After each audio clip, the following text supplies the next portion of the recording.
You know, recently the Granny Gear household, we went shopping for what I would call a performance e-bike for road riding mostly for Mrs. Granny Gear. This is the result. I want to take you through the process of what I was thinking, what I was looking for, what I thought was important to me, what we bought, what we've changed, and how it's worked out. And if that interests you, stay tuned, it's coming right up.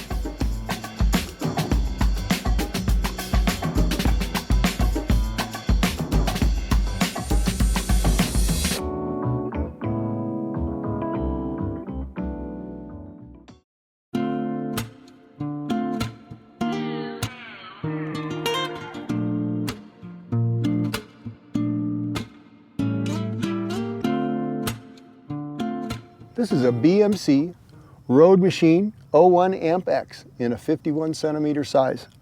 That's kind of small, so you know it isn't for me. I'd need one for each leg. No, this is for Mrs. Granny Gear.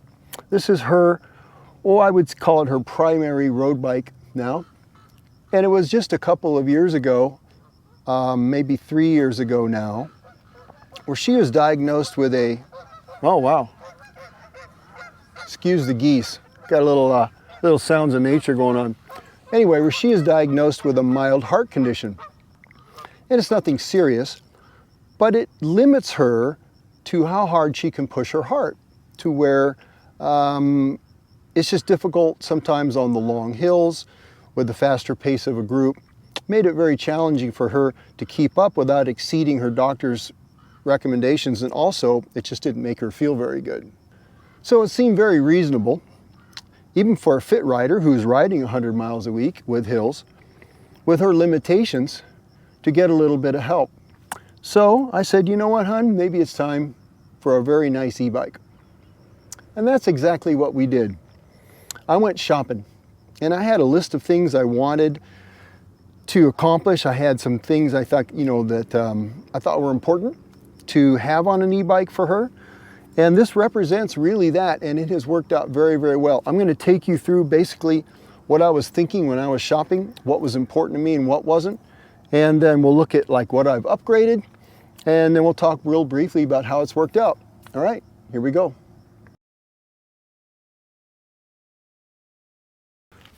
Well, we wanted it to be able to assist her at a high enough speed to where if the group pace was high for a little while, she wouldn't run out of motor assist. Right? So that means this is a class 3 e-bike, and there are 3 classes, and there's some nuances as to, depending on what area you're in of the world, on what that means. But in this case, it means the motor will assist you up to 28 miles an hour before it cuts off. It means that it has no throttle, so we weren't interested in just being able to sit there and just hit the gas and cruise along without pedaling. So you need to pedal to get any help from the motor and the battery and all that.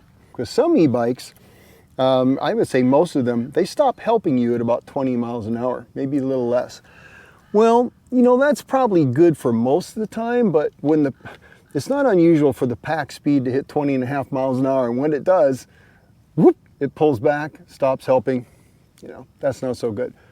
Does she need assist up to 28 miles an hour? Probably hardly ever, frankly. At that speed, this group that she rides in, they're probably going downhill.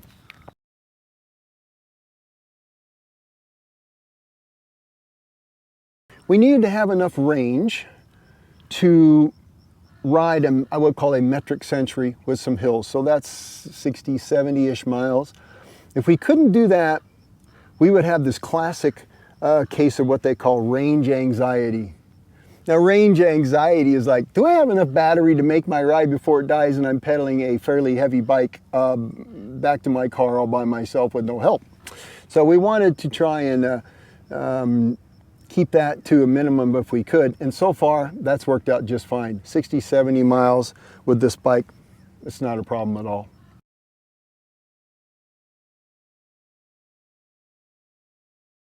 I was interested in having a mid-drive motor system. Now, the motors on an e-bike are usually pretty much one of 2 places.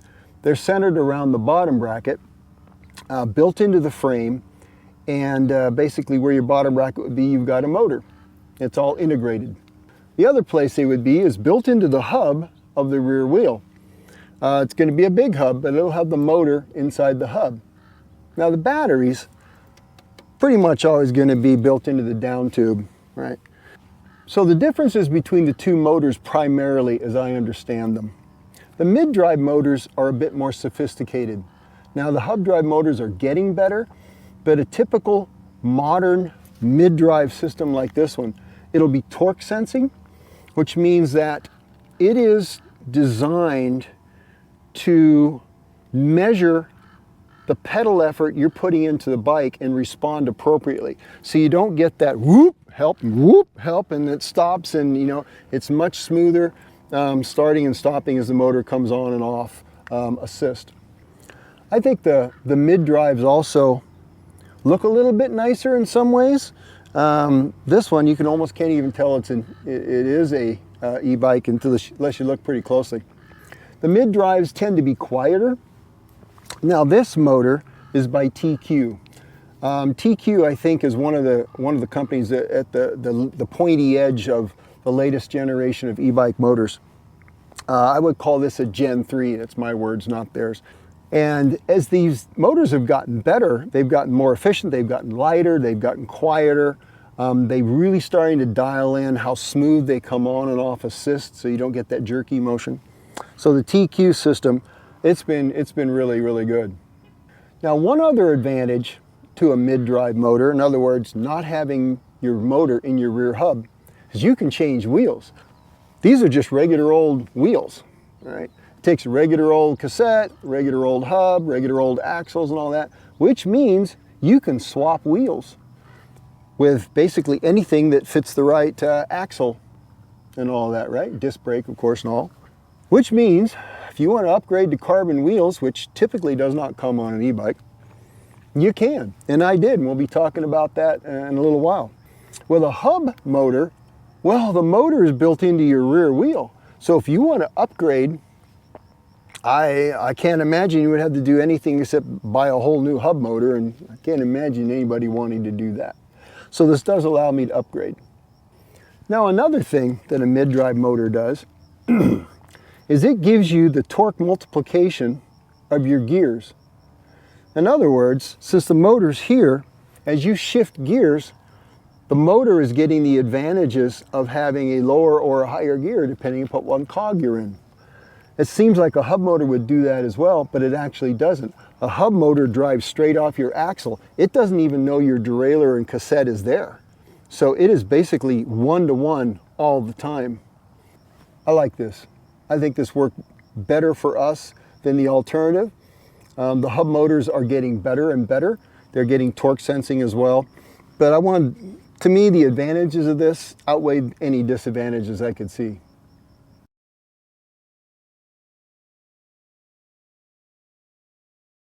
Now this model particular, you'll see it's one by SRAM Explorer. Now Mrs. Cranny Gear, if there was ever anybody that was made for one by, it's her. Now on her previous road bike, which was an Trek Amonda SLR Project 1, Ultegra, shifting carbon wheels from Hunt, just like these, very, very nice. Beautiful little bike. She would spend way too much time in the small ring. And she'd put in the big ring for, she loves to go downhill. She's faster than I am sometimes. But she'd spend way too much time in the little ring. Well, you know what that makes me? It makes me crazy is what makes me. And so I'd get to be, no one wants to be a nag, a cycling nag. I'd be, honey, you know, you really should shift. And I said, I'm thinking to myself, you know, with one by, you're never in the wrong chainring. So the disadvantages to one by for road are, do you have a tall enough gear to go fast as you want? Do you have a low enough gear to climb the hill? And are the gaps in the cassette annoying, right? That's basically the three things that'll get you with a road use on the one by. With a 44-44, that's basically a 1-to-1 gear ratio. It's certainly low enough. And with a motor assisting you in those times of trouble, it's certainly low enough. 44-10, that's a pretty tall gear actually. I don't think too many times she's going to want to be spinning over 35, 36 miles an hour. And if she is, she's probably about ready to start tucking in and coasting at that point. So that's fine. The gaps. Now the gaps, here's my theory on that. With a 1044 cassette 12-speed, you are going to get some gaps that are certainly more than the I think what she had on her other bike, on her Armando, was an 1134 Shimano. You can have some bigger jumps between gears, but you've got a motor. And so if you get into the gear, well, this one's a little bit too low, this one feels a little bit too high of a gear, I'm working too hard, the motor's going to start to kick in. Chances are you're barely going to notice. And that's the way it's worked out. It's worked out really well. And she really, really enjoys the simplicity of the shifting. Neither one of us really care for Shimano DI too much. We found those buttons vague and fiddly, and to me that's just an ergonomic nightmare. But the Access stuff, the SRAM stuff, yeah, she's a fan, so am I.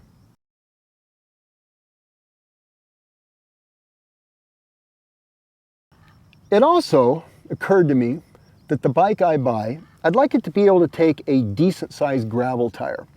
Now this bike will take a 38 with no problem. It might take a slim 40 depending upon the tire and the rim combination. That'd be about it, and you probably wouldn't want to be in mud. But a 38 is not a problem at all. And for our use, the way we would do gravel, the way she would do gravel, that's plenty. I have a second wheel set up, we'll talk about that in a minute, with a gravel tire of right about that size. So that, very cool.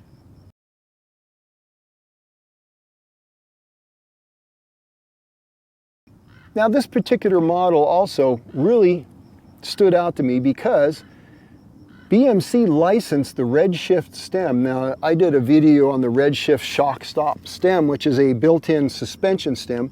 It just gives you a little bit of give for those hard bumps. More important on a gravel bike, not bad on a road bike either if you can get it right. These carbon frames and forks, they can be kind of a stiff riding thing, especially if you're not very heavy rider. So having that stem giving a little bit of give, that's nice on a long day on a rough road, even if it's paved. But it also has semi-integrated cables, so it's got a really nice clean look. You can see there's no cables, there's hoses, right? Brake hoses. Really can't see them, but they're not built into the handlebar either, so I can change handlebars easily, and I think that's a plus. I'm not a super big fan of a totally integrated bar stem because you just can't change it. So, I don't know. If it works for you, it's great. If it doesn't work for you, it kind of sucks, doesn't it? Because you got to spend a lot of money to change the whole thing.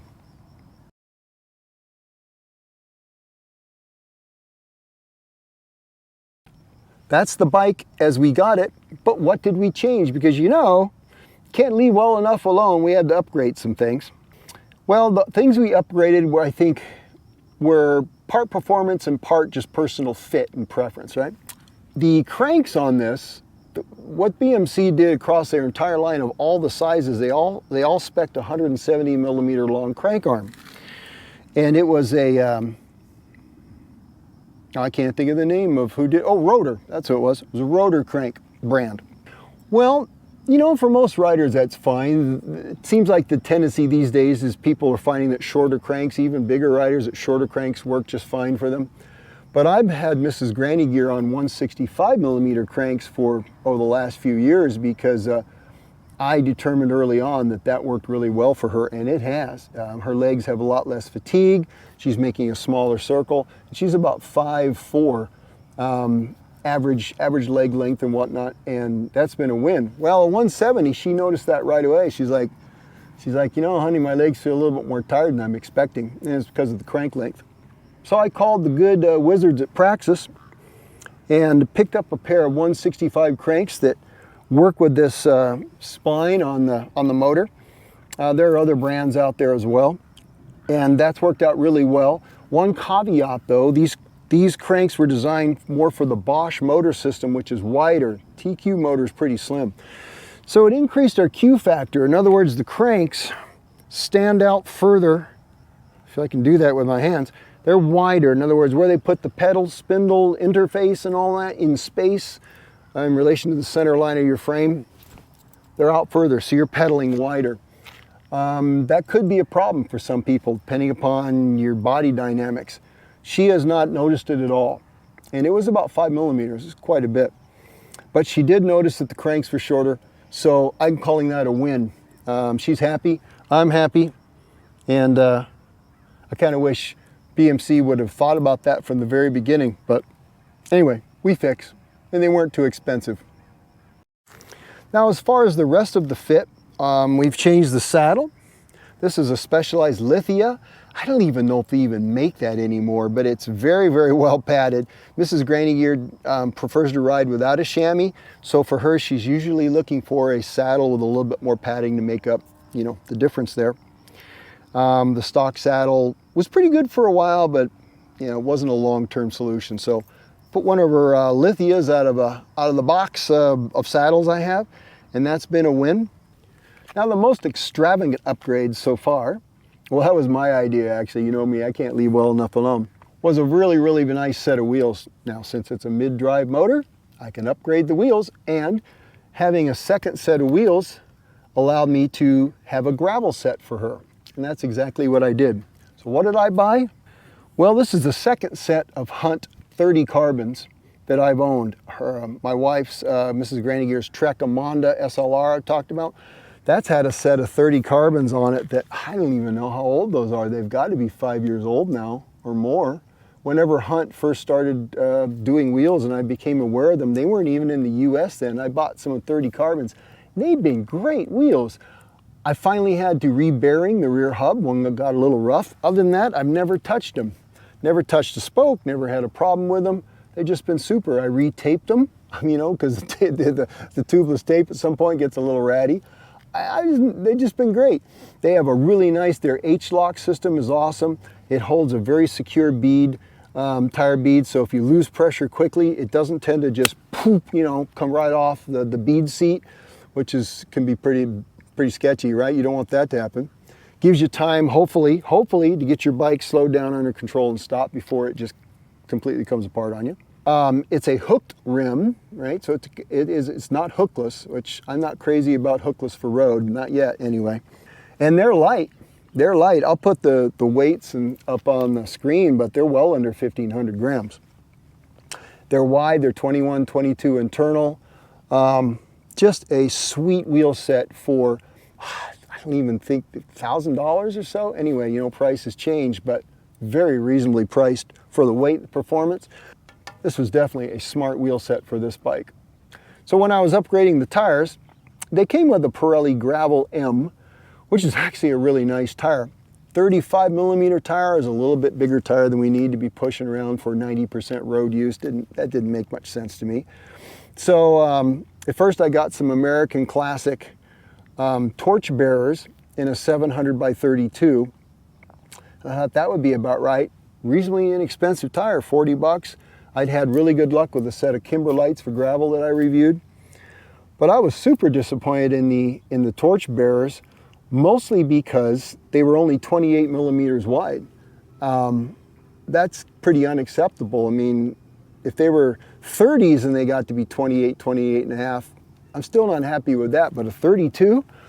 So I talked to them about that and they said, well, the way the factory made these, the material inside isn't stretching like we like, so we're gonna, you know, redo them at some time. But here's the point. I bought two tires that say on the label 700 by 32 and they're 700 by 28. Seems to me that I should know that before I buy them. That didn't work out so well. So Wilderness Trail Bikes set me up with some 700 by 32 Expanse out of their Road Adventure kind of line. These have been great tires. They plumped up to a 33 millimeter. They're quite a bit lighter, I think, than the American Classic torch bearers.